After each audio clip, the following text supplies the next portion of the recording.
کوٹھی میں وہی ماحول تھا جس کی وہ توقع کر رہا تھا۔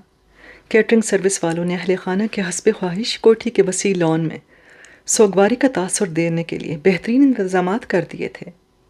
کوٹھی کے باہر تعزیت کے لیے آنے والوں کی گاڑیوں کی طویل قطار لگ گئی تھی اور مہمانوں کی آمد کا سلسلہ ہنوز جاری تھا۔ فواد سیاہ سٹائلش کرتا شلوار میں شانوں پر سیاہی قیمتی چادر ڈالے ایک سوگوار بیٹے کے بھرپور تاثرات کے ساتھ آنے والے مہمانوں کا استقبال کر رہا تھا۔ کچھ ایسی صورتحال مارخ اور منال کی بھی تھی۔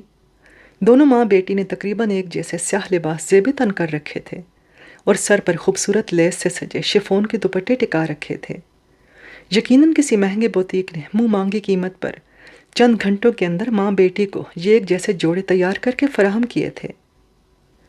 ایک جیسے حسن کی مالک ماں بیٹی کے درمیان عمر کے بظاہر معمولی فرق کے علاوہ جو دوسرا فرق دکھائی دے رہا تھا وہ ان کے غم کے اظہاریے کا تھا۔ ماں رخ وہیں اپنے نو میک اپ لک کے ساتھ بڑے باوقار انداز میں لوگوں کی تعزیت وصول کر رہی تھی۔ اس کے غم کا کل اظہار بس آنکھوں کی ہلکی سی سرخی سے ہو رہا تھا۔ البتہ منال کی حالت خاصی خراب دکھائی دے رہی تھی۔ اس کی آنکھوں سے مسلسل آنسو بہہ رہے تھے جنہیں وہ بار بار ٹیشو پیپر کی مدد سے صاف کرتی تھی لیکن وہ پھر امڈ آتے تھے۔ یعنی وہاں ایک بیٹی ہی تھی جو باپ کی جدائی کے غم سے نڈھال دکھائی دیے جا رہی تھی۔ اس کا دل چاہا کہ وہ خاص طور پر منال کے پاس جا کر اسے پرسہ دے لیکن اسے موقع نہیں مل رہا تھا۔ وہاں سجاد حسین کے کئی دوست احباب تھے جو اسے حادثے کی تفصیلات اور تدفین وغیرہ کے حوالے سے سوال جواب کر رہے تھے۔ ہر نئے آنے والے کے ایک جیسے سوالوں کے جواب دیتے ہوئے اگرچہ وہ خاصا اکتا گیا تھا لیکن مجبوری یہ تھی کہ اہل خانہ نے اسے اسی مقصد کے لیے وہاں روکا تھا اور آداب مہمانی نبھانے کے لیے اسے یہ بیزار کن کام کرنا ہی کرنا تھا۔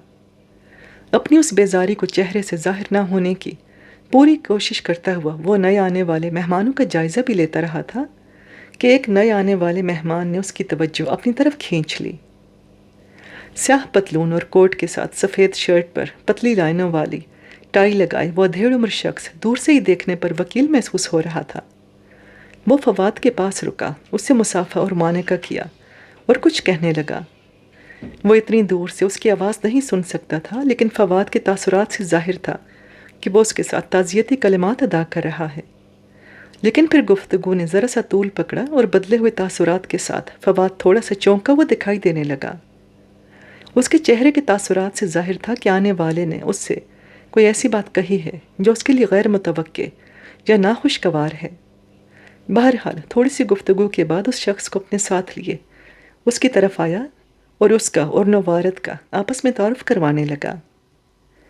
یہ ایڈوکیٹ ہمایوں شیخ ہیں، ڈیڈی کے درینہ دوست اور لیگل ایڈوائزر۔ ڈیڈی کی وفات کے حوالے سے ان کے چند تحفظات ہیں، اس لیے یہ خود ذاتی طور پر آپ سے گفتگو کرنا چاہتے ہیں۔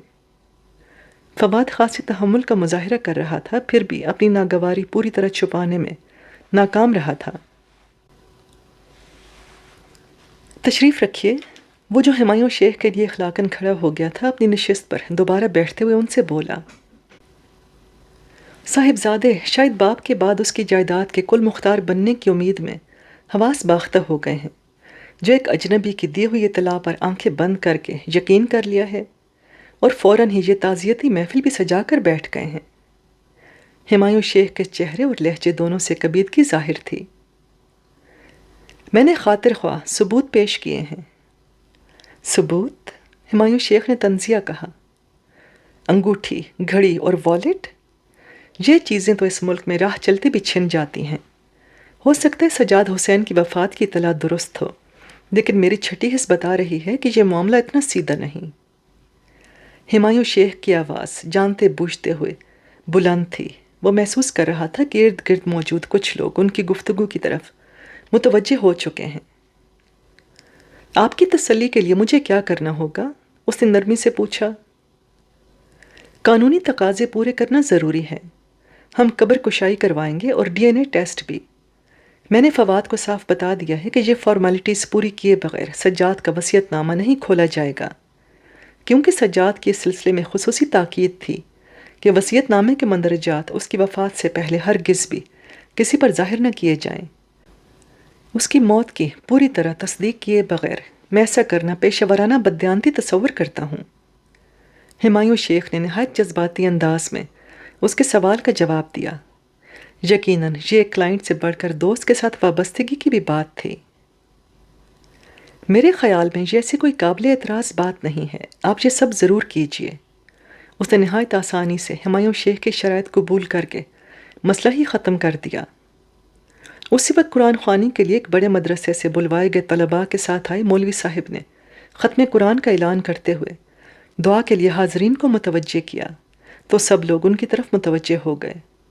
پر رقت دعائے مغفرت کے بعد پرتکلف کھانے سے انصاف کرنے والے اس ہجوم میں شاید گنتی کے چند افراد ہی تھے جنہیں سجاد حسین کی موت کا کوئی دکھ تھا۔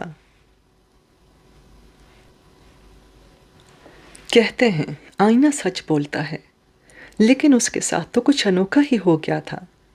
آنکھوں میں دنیا جہان کی حیرت سموئے وہ بے یقینی سے آئینے میں نظر آنے والی اپنی شکل کو تکے جا رہا تھا۔ یہ ٹھیک تھا کہ اسے آج بہت عرصے بعد آئینے میں اپنی شکل دیکھنے کا موقع ملا تھا، لیکن اتنا بڑا انقلاب، یہ میں ہوں؟ سوال بنتا تھا سو وہ کیسے نہیں کرتا۔ وہ تو اس کمرو غریب لڑکی سے بھی زیادہ حیران تھا جسے اپنی شادی کے موقع پر زندگی میں پہلی بار کسی بیوٹی سیلون میں قدم رکھنے کا اتفاق ہوتا ہے، اور وہ 16 سنگھار کے بعد آئینے میں اپنا دلہن بنا روپ دیکھتی ہے تو ششتر رہ جاتی ہے کہ کیا سچ مچ یہ میں ہی ہوں؟ ہاں یہ تم ہی ہو، اب تم یہ ہی ہو۔ اس کی پشت پر موجود شخص نے اسے یقین دہانی کروائی۔ ناقابل یقین، وہ بڑبڑایا۔ اس دنیا میں ہر روز ناقابل یقین واقعات رونما ہوتے ہی رہتے ہیں۔ ابھی ہم 18ویں صدی میں مر چکے کسی شخص کو زندہ کر کے قبر سے باہر لے آئیں تو وہ اس دنیا کی ترقی اور تبدیلی دیکھ کر حیرت سے پاگل ہی ہو جائے۔ اسے لگے کہ یہ سب کوئی خواب ہے، لیکن ہم نے یہ سب اپنی آنکھوں سے ہوتے دیکھا ہے، اس لیے ہم جانتے ہیں کہ یہ ساری ترقی ایک سچ ہے، ایک انقلابی سچ جس نے دنیا کو بدل کر رکھ دیا ہے۔ سمجھو تمہاری زندگی میں بھی ایک انقلاب آ گیا ہے، اور یہ انقلاب تمہاری زندگی کو بدل کر رکھ دے گا۔ یقین دلانے والا فخر سے مسکرا رہا تھا۔ یہ سب بہت الجھا ہوا ہے، پتہ نہیں میں ان الجھنوں کے ساتھ جی بھی پاؤں گا یا نہیں۔ وہ تو ذبذب کا شکار تھا۔ تم کر لو گے دوست، تم نے مجھے اپنی زندگی کے جو حالات سنائے تھے وہ بھی کوئی آسان نہیں تھے۔ جو شخص ان حالات میں سروائیو کر سکتا ہے وہ ان حالات کو بھی فیس کر لے گا، خصوصاً اس لیے کہ اسے ایک نئی اور پہلے سے بہتر زندگی جینے کا موقع مل رہا ہے۔ سمجھانے والا اس کی سوچ کو مثبت رخ دینے کی پوری کوشش کر رہا تھا۔ تم نے مجھے بہت بڑے امتحان میں ڈال دیا ہے۔ اس نے ایک بار پھر آئینے پر نظر ڈالی اور سر کو دونوں ہاتھوں سے تھام لیا۔ خدا کو منظور نہ ہوتا تو میری کیا حیثیت تھی کہ اتنا بڑا کام کر جاتا۔ تھوڑے حوصلے اور عقل سے کام لوگے تو خدا کی سطح سے لطف کشید کر سکو گے۔ اس کے مقابلے میں زندگی کا کہیں وسیع تجربہ رکھنے والے کی نصیحت حقیقت پر مبنی تھی، بس اسے حقیقت کو قبول کرنے کے لیے تھوڑی سی مہلت درکار تھی۔ کیسا عجیب تماشا ہے یہ زندگی، جو انسان کے وہم و گمان میں بھی نہیں ہوتا وہ دیکھنے کو مل جاتا ہے۔ وسیع لان میں چہل قدمی کرتے ہوئے وہ زندگی کے نرنگیوں پر غور کرتا جا رہا تھا۔ 1.5-2 گھنٹے پہلے اس جگہ لوگوں کا ہجوم تھا، انسانی آوازیں تھیں اور پرتکلف کھانوں کی اشتہا انگیز خوشبوئیں فضا میں چکراتی پھر رہی تھیں، اور اب ایک دم سے ایسا سناٹا طاری ہو گیا تھا جیسے اسٹیج پر پردہ گر گیا ہو۔ کیٹرنگ سروس اور ایونٹ مینجمنٹ والے اپنی پیشہ ورانہ مہارت کا ثبوت دیتے ہوئے اتنی چابک دستی سے سب کچھ سمیٹ کر لے گئے تھے کہ کوئی نیا آنے والا کچھ گھنٹے پہلے کے ماحول کا اندازہ بھی نہیں لگا سکتا تھا۔ اہل خانہ بھی شاید پورے دن کی بھاگ دوڑ کے بعد تھک ہار کر اپنے پرتعیش کمروں میں سو چکے تھے۔ بس صرف ایک وہ تھا جو گیسٹ روم میں ملی ہر سہولت کے باوجود سکون کی نیند نہیں سو سکا تھا اور گھبرا کر باہر نکل آیا تھا۔ چہل قدمی نے اس کے مزاج پر اچھا اثر ڈالا تھا، لیکن آج کے واقعات اس کے ذہن سے محو نہیں ہو رہے تھے۔ فواد کے انداز سے تو خیر صاف ظاہر تھا کہ باپ کی موت کی خبر نے اسے کسی صدمے سے دوچار نہیں کیا ہے، اور وہ اس بارے میں سوچنے سے زیادہ آگے کے معاملات کے بارے میں سوچ رہا ہے۔ ماروخ کا رد عمل اس کے لیے ناقابل فہم تھا۔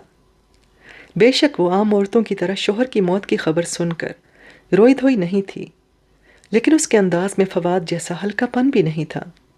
وہ ایسی متین اور بردبار شخصیت کے طور پر سامنے آئی تھی جسے مشکل حالات میں بھی اپنے آپ پر قابو رکھنا آتا ہے۔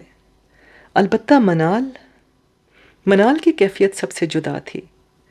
کتنا بلک بلک کر رو رہی تھی منال، مجھے تو ایک لمحے کے لیے بھی اس کی آنکھیں خشک دکھائی نہیں دی۔ منال کا آنسوں سے تر چہرہ اس کی آنکھوں کے سامنے آ گیا۔ واقعی بیٹیاں ہی تو ہوتی ہیں جو باپ سے سچا پیار کرتی ہیں اور اس کے جنازے کی رونق ہوتی ہیں، اس نے سوچا اور پھر خود ہی اپنی سوچ پر ٹھٹک گیا۔ جنازہ؟ جہاں کون سا جنازہ تھا؟ یہ تو بس ایک تعزیتی مجلس تھی جو شاید اس لیے منعقد کی گئی تھی کہ اپنے ساتھ ساتھ دوسروں کو بھی یقین دلایا جا سکے کہ سجاد حسین مر چکا ہے۔ کسی نے اس کے اندر سے باور کروا دیا۔ ہاں، لیکن منال تو سچ مچ غمزدہ تھی۔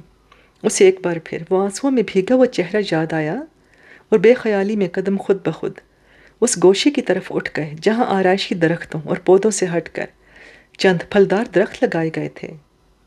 زیادہ رات کے باعث لان میں بہت کم روشنیاں جل رہی تھیں، پھر بھی وہ کسی چیز سے ٹھوکر کھائے بغیر خاموشی سے اس گوشے میں پہنچنے میں کامیاب ہو گیا۔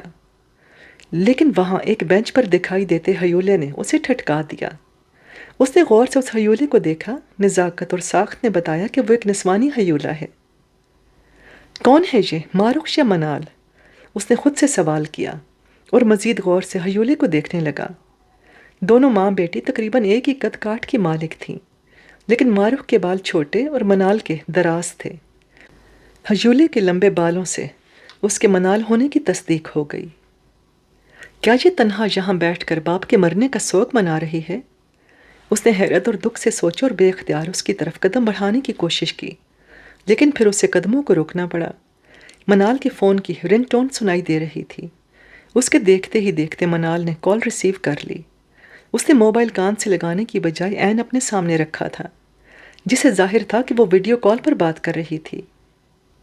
کیسی لگ رہی تھی میں آج؟ کال ریسیو کرتے ہی اس نے چنچل لہجے میں پوچھا۔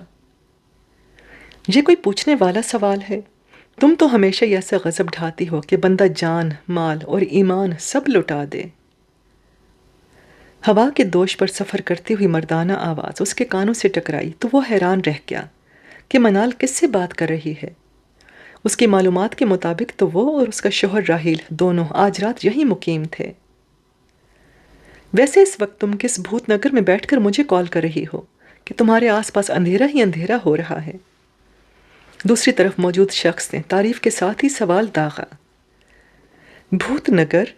منال نے کھنکھناتا ہوا کہکہا لگایا۔ بہت زبردست نام دیا تم نے اس جگہ کو۔ اصل میں یہ ہمارے والد صاحب کا بہت ذوق شوق سے بنایا ہوا پھلدار درختوں والا لان کا ایک پورشن ہے۔ ممی اپنے ولایتی پھول بوٹوں والے لان میں ان دیسی پھلدار درختوں کی موجودگی سے بہت چڑھتی تھیں، لیکن ان کی ہر بات ماننے والے ڈیڈی نے اس بارے میں کبھی ان کی بات نہیں مانی تھی۔ اب مجھے لگتا ہے ممی پہلی فرصت میں ان درختوں کو کٹوائیں گی۔ شوخ لہجے میں بولتی وہ اس منال سے قطعی مختلف دکھائی دے رہی تھی جسے چند گھنٹوں قبل اس نے بے تحاشا آنسو بہاتے ہوئے دیکھا تھا۔ تو کیا تم ابا حضور کی اس یادگار کے ساتھ آخری بار وقت بتانے یہاں آئی ہو؟ سوال ہوا۔ نہیں، کمرے میں سوئے اس بھوت سے بچنے کے لیے آئی ہوں جو تمہارا دوست بھی ہوتا ہے اور شادی کے نام پر میں جس کے پلے بند گئی ہوں۔ منال نے ترنت جواب دیا تو دوسری طرف سے ایک زوردار کہکہا لگایا گیا۔ پھر مصنوعی ہمدردی سے کہا گیا، ایسے القابات استعمال نہ کرو میرے دوست کے لیے۔ اس کے پلے بندی ہو تو ہی مجھ سے ملاقات ہوتی ہے، وہ نہ ہوتا درمیان میں تو ہم بھلا کہاں مل پاتے؟ کیسے نہ ملتے؟ تم ہی تو کہتے ہو کہ ایک دوسرے کے لیے بنے ہیں ہم۔ وہ باپ کی موت کی خبر ملنے کے پہلے دن شوہر کو کمرے میں سوتا چھوڑ کر اپنے کسی عاشق نامراد سے عشق کے پیچ لڑا رہی تھی۔ وہ جو شام کو اس کا بھیگا چہرہ دیکھنے کے بعد اب تک اس کے لیے پریشان تھا، اپنی جگہ پتھر کا مجسمہ بن گیا۔ ویسے مجھے نہیں معلوم تھا کہ تم اپنے ڈیڈ سے اتنی محبت کرتی ہو کہ سارا وقت ان کے لیے یوں بلک بلک کر روتی رہو گی۔ ایسا کچھ نہیں ہے یار، ممی کا حکم تھا بس۔ ان کا کہنا تھا کہ فواد مرد ہے، روتا ہوا اچھا نہیں لگے گا۔ میرے لیے ممکن نہیں ہے کہ جس شخص کے ساتھ جبراً ساری زندگی گزاری ہے اسے جان چھوٹ جانے پر رونے کی ایکٹنگ کر سکوں۔ تو بس تم ہی یہ کام کر لینا، ویسے بھی تم بیٹی ہو تو تم پر یہ ایکٹنگ سوٹ کرے گی۔ وہ مزے سے پوری تفصیل بتا رہی تھی۔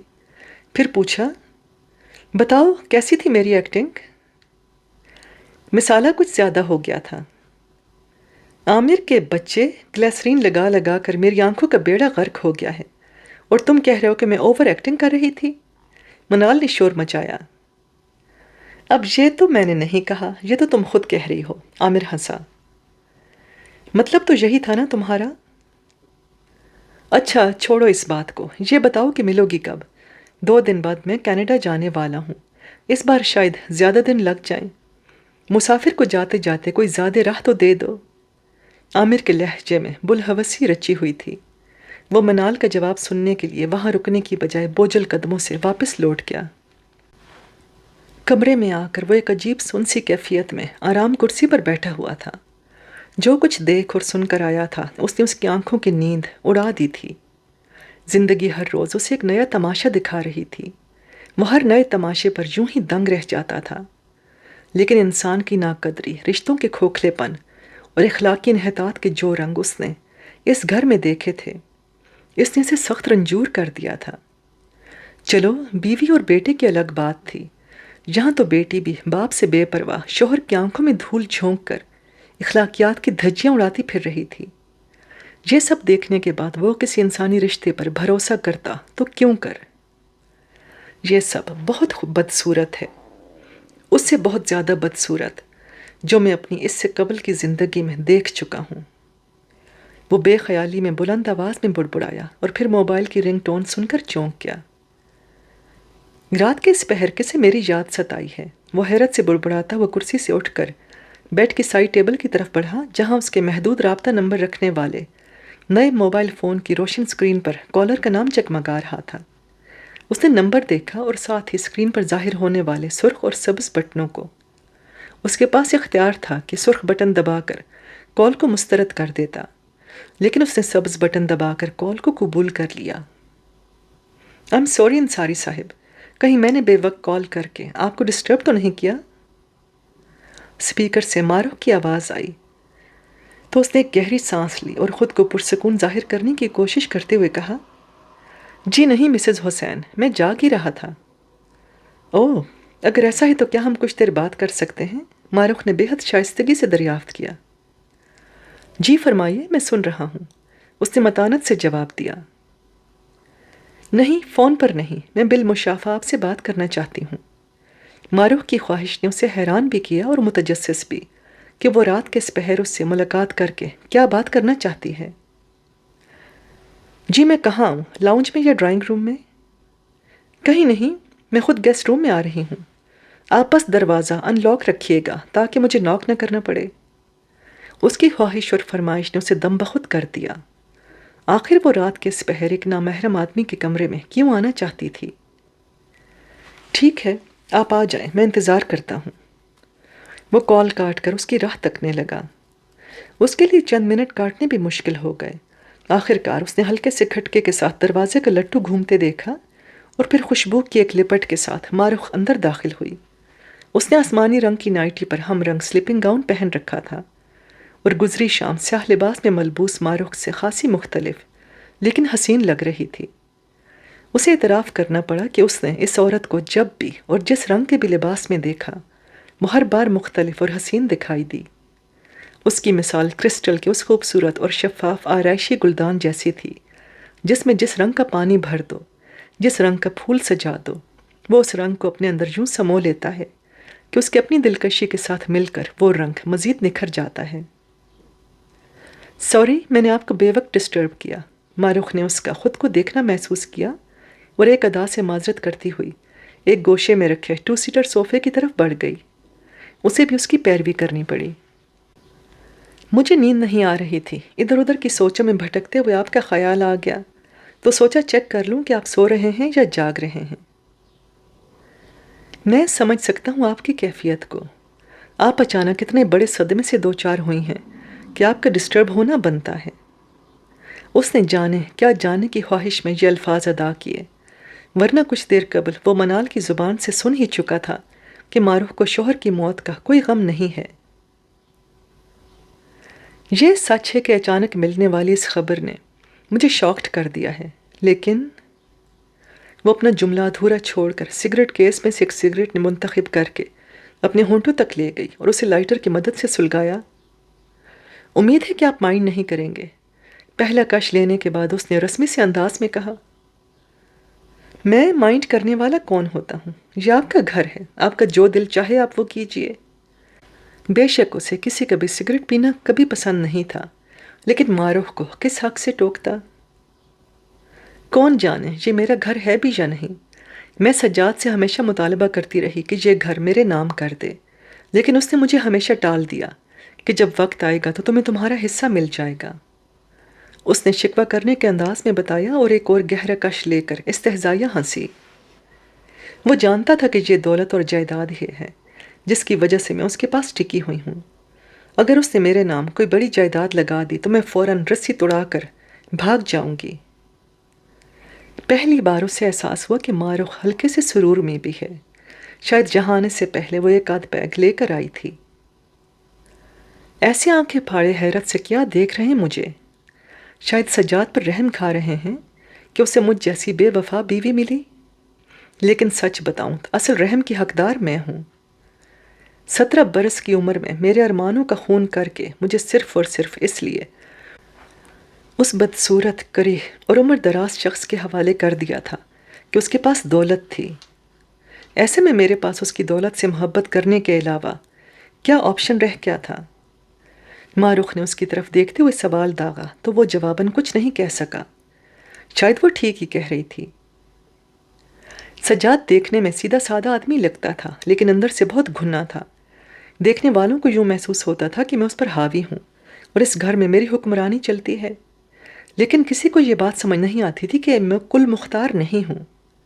بے شک اس نے مجھے کبھی روکا ٹوکا نہیں، لیکن یہ احساس کوئی معمولی تھا کہ کریڈٹ کارڈ کے ذریعے کیا جانے والا میرا ہر خرچہ اس کی نگاہ میں تھا۔ میری حیثیت پنجرے میں بند ایک خوش رنگ چڑیا کی سی تھی۔ آج اس پنجرے کی دیواریں ٹوٹ چکی ہیں۔ سجاد کا وصیت نامہ سامنے آئے گا اور ہم ماں بچوں کو اپنا اپنا حصہ ملے گا تو میں کھلی فضاؤں میں اڑنے کے لیے آزاد ہو جاؤں گی۔ اس نے دونوں بازو یوں پھیلائے جیسے سچ مچ اڑنے لگی ہو۔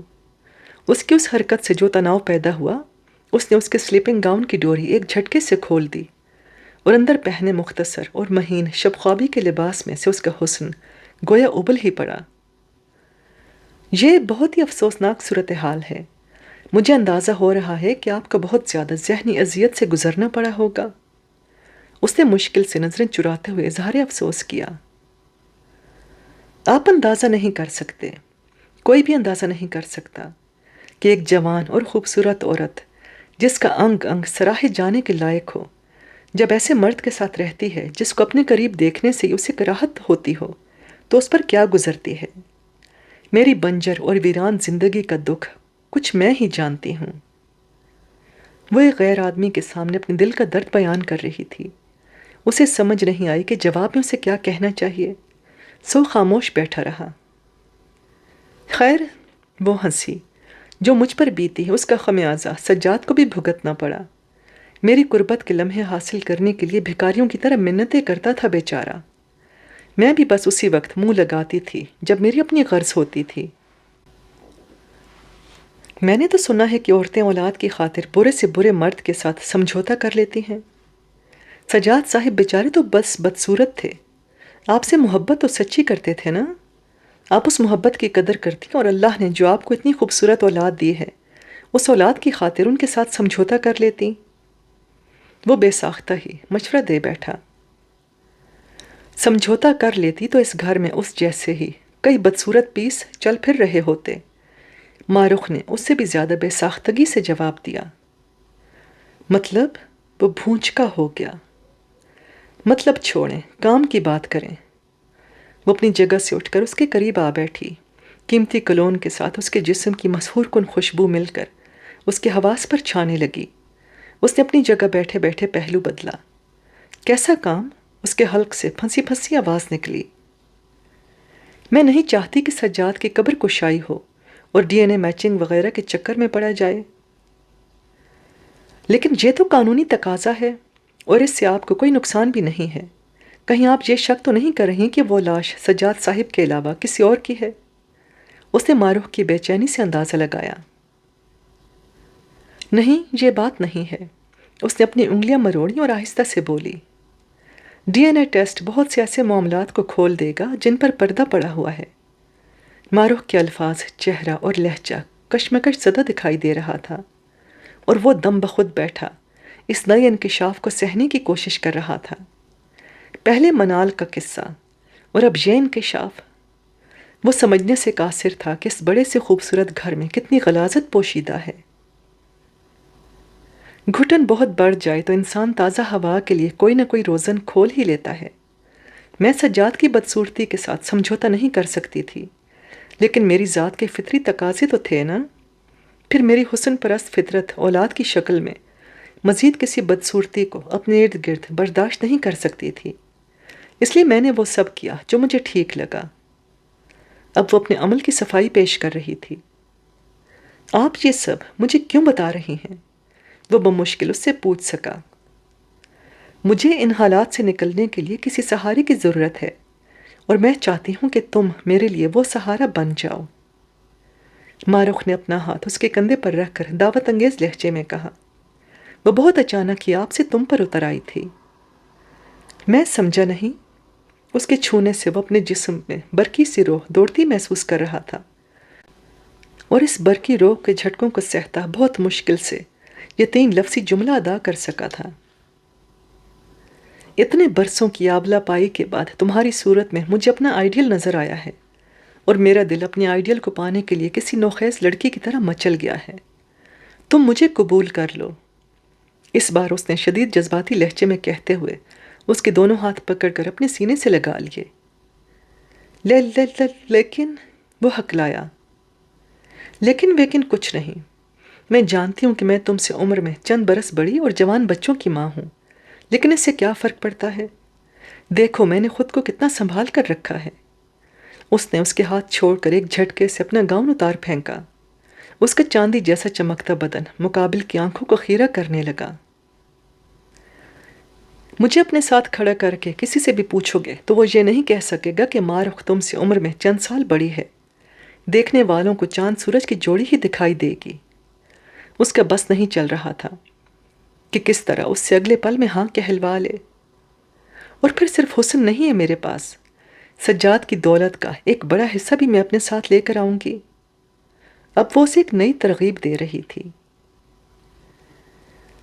میں شادی شدہ ہوں مسز حسین، اور میری بیوی آلریڈی ایک دولت مند عورت ہے۔ اس نے جواب میں خود کو ایک ایسی بات کہتے سنا جس کو ماروخ کے سامنے کرنے کا اس کا دور دور تک ارادہ بھی نہیں تھا۔ تو کیا وہ میری طرح حسین بھی ہے؟ ماروخ کی امید ابھی تک ٹوٹی نہیں تھی۔ اسے ناز تھا کہ اس جیسا کوئی دوسرا ہونا مشکل ہے۔ جی نہیں، لیکن وہ ایک با کردار اور شوہر کے ساتھ وفا کرنے والی عورت ہے۔ اس نے گویا ماروخ کے رخسار پر تمانچہ ہی رسید کر دیا۔ احساس توہین سے اس کا منہ سرخ ہو گیا، اور وہ تنتنا کر بولی، اسے کیا ضرورت ہے بے وفائی کرنے کی؟ اسے تو سجاد جیسے بھیانک صورت آدمی کی بجائے تمہارے جیسا حسن کا دیوتا ملا ہوا ہے۔ وفا کے لیے مد مقابل کی خصوصیات نہیں، اپنی بلند کرداری کی ضرورت ہوتی ہے۔ لیکن خیر، آپ میری باتوں کو نہیں سمجھیں گی۔ آپ تو خود کو درست ثابت کرنے کے لیے جنون میں اس حد تک چلی گئی ہیں کہ آپ نے اپنی اولاد کو بھی سجاد صاحب سے بدظن کر رکھا ہے۔ وہ آپ کو مظلوم سمجھتے ہوئے سجاد صاحب کو ہی بے وفا اور بے پرواہ انسان سمجھتے ہیں۔ اسے فواد کے سجاد کے لیے الفاظ یاد تھے، اس لیے ماروخ کو جتا دیا۔ تمہیں کیوں سجاد سے اتنی ہمدردی ہو رہی ہے؟ وہ کون سا تمہارا کوئی رشتہ دار تھا یا اب تمہیں کوئی فائدہ پہنچا سکتا ہے؟ جانے والا چلا گیا قبر میں، اب تم زندوں کے ساتھ اپنے معاملات کرو اور عیش کی زندگی گزارو۔ ماروخ نے تل ملا کر اسے مشورہ دیا۔ آپ کیا چاہتی ہیں مجھ سے؟ آخر کار اس نے ایک ٹھنڈی سانس بھرتے ہوئے تحمل سے پوچھا۔ کسی بھی طرح سجاد کی قبر کشائی کو رکواؤ، اور اس کے اس چہیتے دوست ایڈوکیٹ ہمایوں شیخ کو یقین دلاؤ کہ جس شخص کو دفنایا گیا وہ سجاد ہی تھا۔ آپ اس سلسلے میں کورٹ سے رابطہ کر سکتی ہیں۔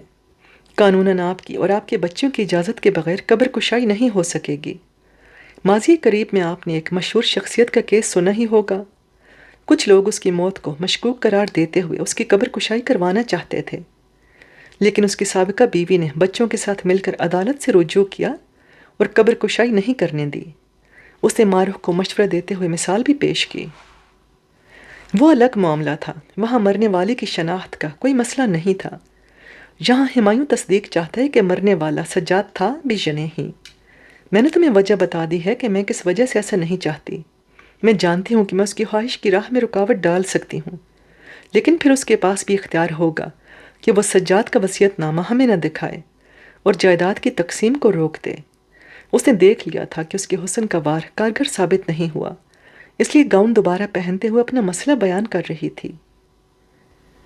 یعنی اصل مسئلہ ایڈوکیٹ ہمایوں شیخ ہے۔ وہ ایک بندہ قابو میں آ جائے تو آپ کا مسئلہ حل ہو جائے گا۔ کچھ ایسی ہی بات ہے، مارخ نے تائید کی۔ تو بس ٹھیک ہے، اس سے ڈیل کر لیں، کیا پتہ دولت اور حسن کا جادو اس پر کام کر جائے۔ اطمینان سے مشورہ دیا گیا۔ دولت کی اسے کیا کمی ہے؟ رہی حسن سے زیر کرنے کی بات تو وہ سجاد سے بھی بڑھ کر عمردار اور بدحیت ہے۔ میں تو ایسے آدمی کو اپنے قریب بھی نہ پھٹکنے دوں۔ اس نے اپنے بالوں کو جھٹکا دیتے ہوئے جواب دیا۔ اگر آپ چاہتی ہیں تو میں ان سے بات کر لیتا ہوں۔ اس بار اسے پیشکش کرنی پڑی۔ صرف بات ہی نہیں کرنی، اسے قائل بھی کرنا ہے، لازماً، مارخ نے زور دیا۔ انشاءاللہ ایسا ہی ہوگا۔ اس نے یقین دہانی کروائی تو مارخ مسکراتی ہوئی اپنی جگہ سے کھڑی ہو گئی۔ اخلاقاً اس نے بھی پیروی کی۔ ویسے میری آفر آگے بھی برقرار رہے گی۔ وہ دروازے کی طرف جاتے ہوئے پلٹی اور مسکرا کر بولی۔ سجاد نے کوئی جواب نہیں دیا۔ وہ دروازہ بند کر کے باہر نکلی تو اسے اندازہ نہیں تھا کہ کمرے کے اندر اور باہر دو مردوں پر قیامت توڑ کر جا رہی ہے۔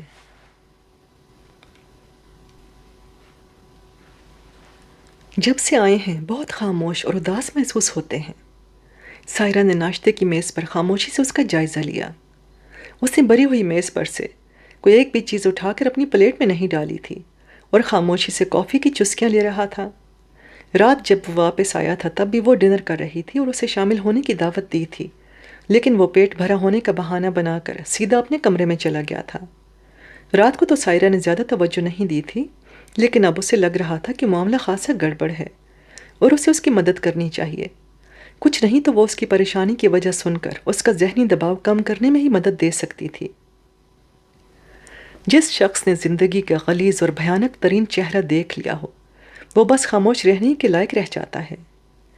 تلخ سے مسکراہٹ کے ساتھ وہ بولا، کیا وہاں کوئی غیر معمولی واقعہ پیش آیا ہے؟ سائرہ نے محتاط انداز میں پوچھا۔ واقعات تو سارے پہلے ہی پیش آ چکے تھے، میرے علم میں بس اب آئے ہیں۔ اس کے لہجے میں کرب تھا۔ ہم دونوں ایک ہی کشتی کے سوار ہیں، آپ چاہیں تو مجھ سے اپنا دکھ بانٹ سکتے ہیں۔ شاید ایک مرد کا دکھ اس عورت سے کہیں زیادہ ہوتا ہے جو مستقل اپنے شوہر کی بے وفائی کو جھیل رہی ہو۔ عورت شوہر کے ہرجائی پن کا ذکر اپنے کسی غم گسار کے سامنے کر کے اس کے کندھے پر سر رکھ کر رو تو لیتی ہے۔ مرد یہ بھی نہیں کر سکتا کہ اس سے اس کی غیرت پر ضرب پڑتی ہے۔ دنیا اسے مرد سے ہمدردی کرنے کی بجائے اس کا مذاق اڑاتی ہے۔ اس کی سرخ آنکھیں بتا رہی تھیں کہ وہ رات بھر سو نہیں سکا۔ سائرہ کو معاملہ سمجھنے میں زیادہ دشواری نہیں ہوئی اور مزید کوریدنے کی بجائے سمجھداری سے بولی، جو گزر چکا اسے بھلا دینے میں ہی بھلائی ہے۔ غلط کرنے والے کے گناہوں کا بوجھ ان کے سر، ہم کیوں دوسروں کا بوجھ خود پر لاد کر خود کو دکھی کریں؟ ماضی بیت چکا، اب حال اور مستقبل سامنے ہے۔ اس حال اور مستقبل کے بارے میں اچھا اچھا سوچئے اور اپنے لیے کچھ خوشنما خواب بنیے۔ یوں سمجھیے کہ ماضی میں جو اذیتیں سہیں قدرت نے ان کا بہت خوبصورتی سے ازالہ کرنے کا انتظام کر دیا ہے۔ واقعی اس طرح تو میں نے سوچا ہی نہیں تھا۔ سائرہ کی باتوں سے اسے ایک مثبت توانائی ملی اور پہلی بار مسکرایا۔ واقعی، جواباً وہ بھی دھیرے سے مسکرائی اور جیم سلائس کی پلیٹ اس کی طرف بڑھاتے ہوئے بولی، زندگی صرف کافی کی طرح تلخ نہیں ہے، اس میں بہت سی مٹھاس بھی کھلی ہوئی ہے۔ اس مٹھاس کی طرف متوجہ کرنے کا شکریہ۔ اس بار وہ کھل کر مسکرایا اور ایک سلائس اٹھا لیا۔ اسی وقت اس کے موبائل کی گھنٹی بجنے لگی۔ اتنی صبح صبح؟ کیا کسی نجومی نے مشورہ دیا تھا کہ صبح مجھے کال کرو گے تو دن اچھا گزرے گا؟ اس نے کال کرنے والے کا نام دیکھا اور کال ریسیو کرتے ہی خوشگوار لہجے میں اسے چھیڑ چھاڑ کی۔ جواب میں وہاں سے کچھ کہا گیا جس پر سائرہ نے اس کے مسکراتے چہرے پر سنجیدگی چھاتے دیکھی۔ نہیں، مجھے اب کوئی تبدیلی نہیں کرنی۔ مزید وقت ضائع مت کرو اور جو کچھ کرنا ہے کر گزرو، وہ کال کرنے والے سے کہہ رہا تھا۔ جواباً اس نے کچھ کہا تو بولا، کیسی نظر ثانی؟ زندگی سب کو نظر ثانی کی اجازت کہاں دیتی ہے؟ مجھے تو پہلے ہی بہت چانس مل گیا ہے۔ سائرہ دیکھ رہی تھی کہ وہ سنجیدہ تو ہے لیکن اس رنجیدگی کے رنگ چھٹنے لگے ہیں جو کچھ دیر پہلے بہت دبیز تھی۔ کال کرنے والے سے مزید دو ایک باتیں کرنے کے بعد اس نے سلسلہ منقطع کر دیا اور سائرہ سے مخاطب ہو کر بولا، مجھے جام نگر جانا ہے۔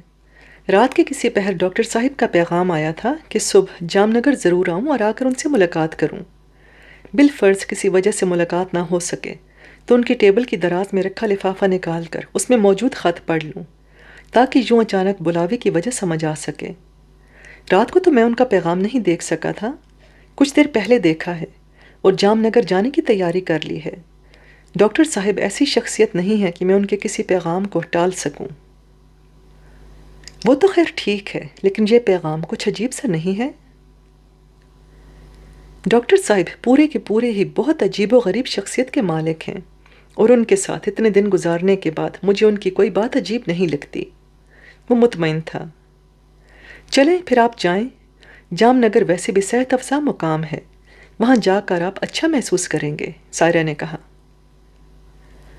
تم بھی چلو، اتنے دن سے تم بھی تو ذہنی اور جذباتی دباؤ کا شکار رہی ہو، اچھا ہے تمہیں بھی چینج مل جائے گا۔ میں؟ سائرہ حیران رہ گئی۔ ہاں بھائی تم، ویسے بھی صبح سے شام تک ہی تو پروگرام ہے، رات سے پہلے پہلے واپسی ہو جائے گی۔ لیکن میری وجہ سے آپ کو روانگی میں تاخیر ہو جائے گی۔ سائرہ نیم آمادہ سی نظر آئی۔ ابتدائی شوق سے گزرنے کے بعد اس کے گریز میں خاصی کمی آ گئی تھی، وہ اسے دوستانہ برتاؤ کرنے لگی تھی۔ بالکل تاخیر نہیں ہوگی، لباس تمہارا ٹھیک ہے، اس کے ساتھ ہلکی گرم شال لے لو اور چاہو تو ایک اضافی جوڑا رکھ لو، باقی کسی تیاری کی ضرورت ہی نہیں ہے۔ اس نے چٹکیوں میں حل بتا دیا تو سائرہ کے پاس انکار کا کوئی جواز نہیں تھا۔ کچھ دیر بعد وہ ایک ساتھ ہی گھر سے روانہ ہو رہے تھے۔ وہ ڈرائیونگ سیٹ پر تھا اور سائرہ سن گلاسز ماتھے پر ٹکائے اس کے برابر تھی۔ سورج ابھی زیادہ بلند نہیں ہوا تھا۔ مجھ پر اعتماد کر کے میرے ساتھ آنے کا شکریہ۔ سفر شروع ہوا تو وہ آہستہ سے سائرہ سے بولا، میں نے آپ پر بھروسہ کیا نہیں ہے بلکہ آپ نے یہی بھروسہ خود کمایا ہے۔ ویسے ملازمین بھی حیران ہیں کہ صاحب گھر پر ہیں، پھر بھی اتنے دنوں سے گھر میں کوئی ہنگامہ نہیں ہوا، نہ چیزوں کی توڑ پھوڑ، نہ آپس کا بحث مباحثہ۔ وہ اسے بتاتے بتاتے مسکرانے لگی۔ ان سے کہنا کہ صاحب نے توبہ کر لی ہے اور اب وہ ہمیشہ ایسے ہی رہیں گے۔ ہمیشہ؟ سائرہ نے حیرانی کا اظہار کیا۔ اگر تمہیں اعتراض نہ ہو، اس نے گویا اس کے پاس عرضی کر ڈالی۔ سائرہ جواباً خاموش رہی۔ وہ بھی خاموشی سے راستے پر نظریں جمائے ڈرائیو کرتا رہا۔ کچھ دیر گزری تو شائستگی سے بولا، خود پر بوجھ مت ڈالو، میں نے بس ایک خواہش کا اظہار کیا ہے، اختیار مکمل تمہارے پاس ہی ہے، تم قبول کر لو تو میری خوش قسمتی، نہ کرو تو ہم اچھے دوستوں کی طرح ایک دوسرے کو الوداع کہہ دیں گے۔ میں سوچ کر جواب دوں گی۔ سائرہ کا جواب اس حوالے سے حوصلہ افزا تھا کہ اس نے فوری طور پر انکار نہیں کیا تھا۔ باقی کا راستہ دونوں کے درمیان وقفے وقفے سے ادھر ادھر کی گفتگو ہوتی رہی۔ اس گفتگو سے انہیں اندازہ ہوا کہ بہت سے معاملات میں ان کی سوچ ایک جیسی ہے۔ بہرحال وہ ایک اچھا سفر گزار کر جام نگر پہنچ گئے۔ ڈاکٹر صاحب کی رہائش گاہ کے گیٹ پر موجود چوکیدار نے اسے پہچان لیا اور پہچان کر سلام کیا۔ ڈاکٹر صاحب ہیں گھر میں؟ ملنے والے پیغام کے پیش نظر اس نے چوکیدار کے سلام کا جواب دیتے ہوئے احتیاط سے پوچھا، ڈاکٹر صاحب نے کدھر جانا ہے؟ ہم اتنا سال سے ادھر ہے، ان کو کبھی کہیں آتے جاتے نہیں دیکھا۔ آپ اندر چلیے۔ وہ دونوں اندر چلے گئے۔ ڈاکٹر کی خوابگاہ کا اس کو علم تھا، اس لیے سیدھے وہاں تک پہنچنے میں کوئی دشواری پیش نہ آئی۔ پہلے آہستہ سے دستک دی لیکن کوئی رد عمل ظاہر نہیں ہوا۔ دوسری دستک قدرے بلند تھی لیکن وہ بھی رائے گاں گئی، اور وہ تشویش میں مبتلا ہو گیا۔ اس بات کو تو اسے علم تھا کہ ڈاکٹر صاحب سیر خیز آدمی ہیں اور کبھی دن چڑھے تک بستر پر نہیں رہتے۔ اس تشویش نے ہی اسے اخلاقیات کے سبق بھلا کر دروازہ کھول کر اندر جھانکنے پر مجبور کیا۔ اندر خاموشی کا راج تھا، اور کمرے کا جتنا حصہ دکھائی دے رہا تھا وہاں کسی ذی روح کا نام و نشان نہیں تھا۔ مجبوراً اس نے ایک اور پہلے سے بھی بہت بلند دستک دی اور السلام علیکم کہتا اندر داخل ہو گیا۔ سائرہ بھی اس کے پیچھے تھی۔ اندر داخل ہوتے ہی انہیں ڈاکٹر صاحب بستر پر لیٹے ہوئے دکھائی دیے۔ انداز کچھ غیر فطری سا تھا۔ وہ تیزی سے ان کی طرف بڑھا اور انہیں پکارتے ہوئے ان کے ماتھے پر ہاتھ رکھا۔ ٹھنڈا یخ ماتھا زندگی کی حرارت سے محروم تھا۔ اس نے جلدی جلدی ساری وائٹل سائنس چیک کی۔ زندگی کی ایک بھی علامت موجود نہیں تھی۔ کیا ہوا؟ سائرہ نے تشویش سے پوچھا تو اس نے مایوسی سے نفی میں سر ہلا دیا۔ رات ہی کو تو انہوں نے آپ کو میسج کیا تھا، پھر اتنی اچانک؟ بے شک مرنے والے سے ان کا کوئی قریبی تعلق نہیں تھا، لیکن انسانی موت بہرحال ایک عام آدمی پر اثر انداز ہوتی ہے۔ سائرہ بھی متاثر ہوئی تھی۔ شاید رات ہی ان کی طبیعت خراب تھی، اس لیے انہوں نے مجھ سے ملنے کی خواہش ظاہر کی تھی۔ اس نے اندازہ لگایا۔ میں چوکیدار اور گھر کے ملازمین کو خبر کرتی ہوں، سائرہ نے کہا اور دروازے کی طرف پلٹی۔ اس نے سائرہ کو روکا تو وہ مڑ کر سوالیہ نظروں سے اسے دیکھنے لگی۔ ڈاکٹر صاحب نے اپنے میسج میں لکھا ہے کہ اگر یہاں آنے پر مجھ سے ملاقات نہ ہو سکے تو میری میز کی دراز میں رکھا لفافہ نکال کر اس میں موجود خط پڑھ لینا۔ یعنی کچھ ایسا تھا کہ وہ پہلے سے ہی جانتے تھے کہ یہاں آنے پر میری ان سے ملاقات نہیں ہو سکے گی۔ اس نے کھوئے کھوئے سے انداز میں سائرہ سے کہا تو اس کے وجود میں سنسنی کی ایک لہر سی دوڑ گئی۔ خودکشی؟ اس نے سرگوشی کی۔ شاید۔ وہ بوجھل قدموں سے میز کی طرف بڑھا اور دراز کھول کر دیکھا۔ اندر ایک سفید لمبوترا لفافہ بالکل سامنے ہی پڑا تھا۔ اوف، کب آئیں گے وکیل انکل؟ انہیں بھی وصیت سنانے کے لیے آج ہی کا دن ملا تھا۔ منال نے گھڑی پر نظر ڈالتے ہوئے کچھ بیزاری اور چڑچڑے پن کا مظاہرہ کیا۔ ان کا دیا ہوا وقت ہونے میں پورے 15 منٹ باقی ہیں، اور ظاہر ہے وہ وقت پر ہی پہنچیں گے۔ وہ کوئی فارغ انسان تو ہے نہیں کہ تمہاری طرح کے دیے ہوئے وقت سے 2 گھنٹے پہلے ہی پہنچ کر ڈیرے ڈال لیں۔ فواد نے طنزیہ لہجے میں کہتے ہوئے اسے احساس دلایا کہ وصیت جاننے کی بے چینی میں وہ وقت سے بہت پہلے ہی وہاں آ چکی ہے اور اب بلا وجہ کی بے چینی دکھا رہی ہے۔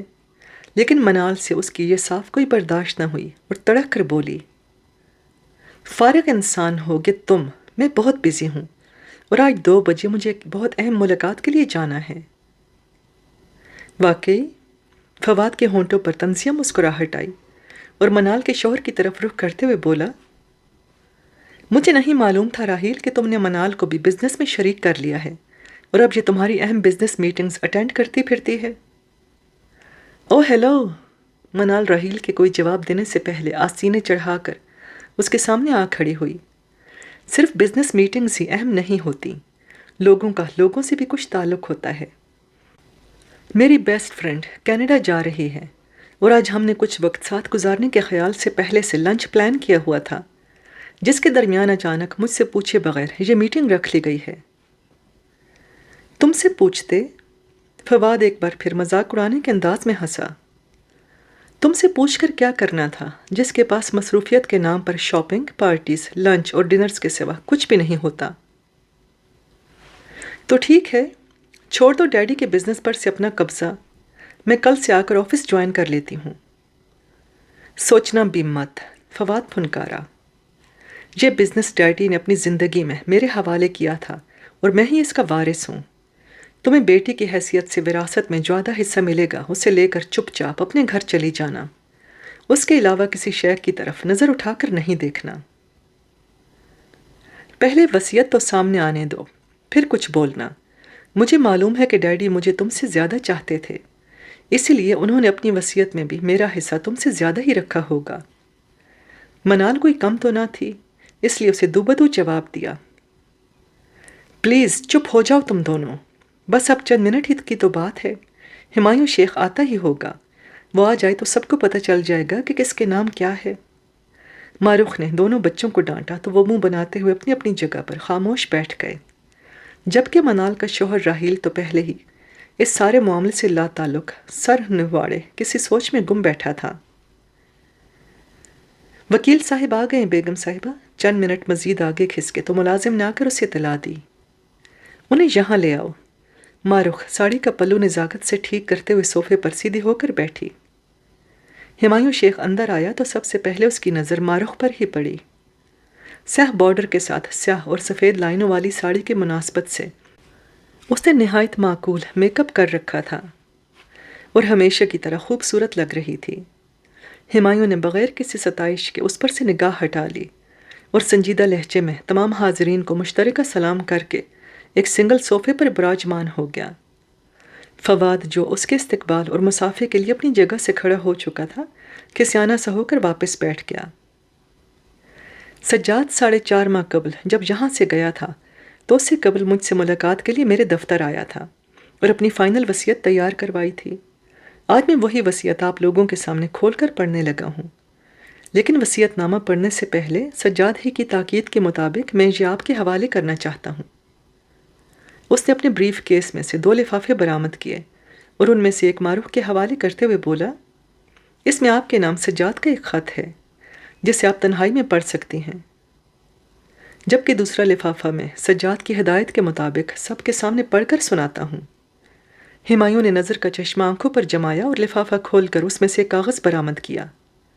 لکھا ہے، اس نے ان 2 الفاظ کی ادائیگی کے بعد اپنی طرف متوجہ جملہ افراد پر ایک نظر ڈالی اور کھنکارتے ہوئے پڑھنا شروع کیا۔ میں سجاد حسین ولد نذیر حسین بقائمی ہوش و حواس بتاریخ 15 جون 2023 اپنی بیوی مارخ ولد شفقت اللہ کو طلاق دیتا ہوں۔ اس طلاق کے بعد وہ میری منقولہ اور غیر منقولہ کسی بھی قسم کی جائیداد میں حصے دار نہیں ہوگی۔ حق مہر میں اسے نکاح کے موقع پر ہی ادا کر چکا تھا، اس لیے اس کی ادائیگی بھی نہیں ہوگی۔ البتہ وہ زیورات اور ملبوسات جو میں نے 25 سال کے عرصے میں اسے دلوائے تھے، وہ اسے اپنے ساتھ لے جانے کی مجاز ہے۔ ہمایوں شیخ پوری عبارت پڑھ کر خاموش ہوا تو دیکھا کہ وہاں موجود ہر فرد کے چہرے پر حیرت اور صدمے کے تاثرات ہیں۔ مارخ کی تو حالت ہی سب سے جدا تھی، آنکھیں جو باہر کی طرف ابلی پڑی تھیں جیسے کوئی خوفناک منظر دیکھ لیا ہو۔ یہ طلاق نامہ ہے، سجاد اور گواہوں کے دستخطوں کے ساتھ۔ ہمایوں شیخ نے ہاتھ میں پکڑا لفافہ مارخ کی طرف بڑھایا۔ میں نہیں مانتی اس بکواس کو، سجاد میرے ساتھ ایسا کر ہی نہیں سکتا، وہ مجھ سے ٹوٹ کر محبت کرتا تھا۔ یہ یقیناً میرے خلاف کوئی سازش ہے جو تم نے اس کی موت کی خبر سن کر خود میرے خلاف تیار کی ہے۔ آخر کار مارخ کا ضبط جواب دے گیا اور وہ ہمایوں شیخ پر ہی الٹ پڑی۔ مجھے ایسی کوئی سازش تیار کرنے کی کوئی ضرورت نہیں تھی، کیونکہ اس میں میرا کوئی فائدہ نہیں۔ ہمایوں نے رکھائی سے اسے جواب دیا اور بریف کیس سے ایک تیسرا لفافہ برآمد کیا۔ طلاق نامے والا لفافہ مارخ کی بجائے فواد نے لے لیا تھا اور اس میں سے طلاق نامہ نکال کر اس کی جانچ کر رہا تھا۔ منال بھی بے چین ہو کر اپنی جگہ سے اٹھ کر اس کے برابر آ بیٹھی تھی اور اس کی طرف جھکی خود بھی طلاق نامے کا جائزہ لے رہی تھی۔ راحیل نے البتہ اپنی جگہ سے حرکت نہیں کی تھی اور کچھ بے نیازی کے ساتھ بیٹھا ہوا تھا۔ اب میں آپ لوگوں کو اصلی وصیت نامہ پڑھ کر سناتا ہوں۔ یہ تو واضح ہے کہ طلاق کے بعد مارخ صاحبہ کا اس وصیت نامے سے کوئی تعلق نہیں ہے اور یہ آپ دونوں بہن بھائی کے لیے ہے۔ اب وہ فواد اور منال سے مخاطب تھا۔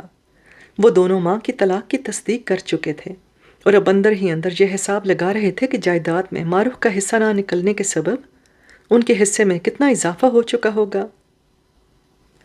کوئی وصیت نامہ نہیں پڑھا جائے گا یہاں۔ میں اس طلاق نامے کو عدالت میں چیلنج کروں گی، پھر بات آگے بڑھے گی۔ ایسے کیسے ایک کاغذ کی بنیاد پر میں تسلیم کر لوں کہ سجاد نے مجھے طلاق دے دی ہے؟ یہ کوئی فراڈ بھی تو ہو سکتا ہے۔ مارخ بپھری ہوئی شیرنی کی طرح کھڑی ہو کر دھاڑنے لگی۔ عجیب بات ہے، اپنے شوہر کی موت کو تو آپ نے ایک اجنبی کی اطلاع پر بغیر کسی تصدیق کے فوراً قبول کر لیا، لیکن گواہوں کے دستخط کے ساتھ موجود طلاق نامے کو قبول کرنے کے لیے تیار نہیں ہیں۔ ہمایوں شیخ کو قبر کشائی اور ڈی این اے ٹیسٹ کو روکنے کے لیے اس کی طرف سے ڈالا گیا دباؤ بھولا نہیں تھا، اس لیے موقع ملتے ہی تانا دے دیا۔ ممی پلیز ابھی آپ ہمیں ڈیڈی کی وصیت سننے دیں، اس کے بعد آپ کو جو کچھ کرنا ہی کرتی رہیے گا۔ منال نے جھنجھلا کر ماں کو ٹوکا تو وہ چاروں ناچار خاموش ہو کر بیٹھ گئی۔ ہمایوں شیخ نے سکون ہو جانے پر لفافہ کھول کر اندر موجود تحریر پڑھنی شروع کر دی۔ یہ فواد اور منال کے نام خط تھا۔ لکھا تھا، ایک مرد اپنے زیر کفالت بچوں کو اپنے وسائل میں رہ کر جو کچھ فراہم کر سکتا ہے وہ میں نے تم دونوں بہن بھائی کو فراہم کیا۔ اچھی رہائش، غذا، لباس، تعلیم اور تفریح، سب تمہیں میری سرپرستی میں میسر رہا۔ منال کی اچھے گھرانے میں شادی کر کے اسے اپنے بعد وہ تحفظ بھی فراہم کر دیا جس کی ہمارے معاشرے میں کسی عورت کو ضرورت ہوتی ہے۔ میں سمجھتا ہوں کہ آج تم دونوں اس لائق ہو کہ میرے سہارے کے بغیر بھی آسانی سے سروائیو کر سکتے ہو، اس لیے میں نے فیصلہ کیا ہے کہ اپنی دولت کو اپنے مفاد میں استعمال کروں۔ میں عمر کے جس حصے میں ہوں انسان کو دنیا سے زیادہ اپنی آخرت کی فکر لاحق ہو جاتی ہے۔ میں نے بھی اپنی آخرت سنوارنے کے لیے اپنی کل جائیداد جام نگر کے ایک فلاحی ادارے کے لیے وقف کرنے کا فیصلہ کر لیا ہے۔ یہ معاملہ میرے وکیل ہمایوں شیخ کی زیر نگرانی انجام پائے گا اور 1 جنوری 2024 تک اس کام کی تکمیل کر دی جائے گی۔ معروف کے بعد اس کے بچوں کے لیے بھی زبردست جھٹکا تیار تھا۔